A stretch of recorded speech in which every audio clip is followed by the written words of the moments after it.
చంచలమ్మ ఇంటికి విజయమ్మ తన ఫ్యామిలీ అందరినీ కూడా తీసుకొని వస్తుంది. అది చూసి చంచలమ్మ అయితే ఏంటి విజయమ్మ ఈ టైంలో నువ్వు ఇలా దిగబడ్డావు ఏమైంది అని చెప్పి చంచలమ్మ విజయమ్మని అడుగుతుంది. అది విని అక్కడ ఉన్న విజయమ్మ ఇలా అంటూ ఉంటుంది, ఏంటి నా భర్తని నీ కోడలు ఏం చేసిందో తెలియదా నీకు అని చెప్పి అంటుంది.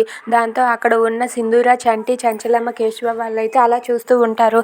ఇక కేశవ ఇలా అంటూ ఉంటాడు, అక్కడ నీ భర్త ఎలాంటి పరిస్థితుల్లో మాకు దొరికిపోయాడో తెలుసా నీకు విజయమ్మ అని చెప్పి కేశవ అడుగుతాడు. అది వినగానే అక్కడ ఉన్న విజయమ్మ అయితే, మీరు మాట్లాడకండి కేశవ గారు, నా భర్తని మీరు అందరి ముందు రక్తం కారేలా కొడుతుందా మీ కోడలు? మీ కోడలు అలా కొట్టడానికి ఎంత ధైర్యం? అది నా భర్తను ఊరు జనం అందరి ముందు తలదించుకునేలా చేస్తుందా?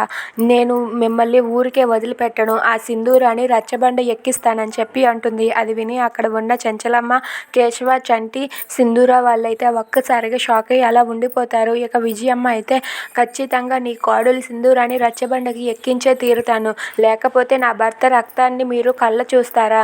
చెప్తాను, మిమ్మల్ని మీ కుటుంబాన్ని అస్సలు వదిలిపెట్టేదే లేదు అని చెప్పి విజయమ్మ వార్నింగ్ ఇస్తూ ఉంటుంది. అది విని చంచలమ్మ అయితే ఒక్కసారిగా షాక్ అయ్యి అలా ఉండిపోతుంది.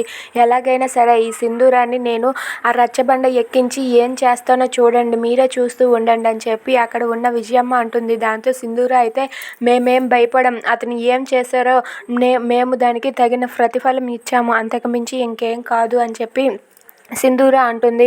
దాంతో విజయమ్మ అయితే, చూస్తావు కదా రేపు రచ్చబండలో తేల్చుతా నీ సంగతి అని చెప్పి విజయమ్మ సింధూరాకి వార్నింగ్ ఇస్తుంది. దాంతో సింధూర ఏమాత్రం భయపడకుండా ధైర్యంగా నిలబడి ఉంటుంది. అది చూసి చంచలమ్మ అయితే చాలా గర్వపడుతుంది.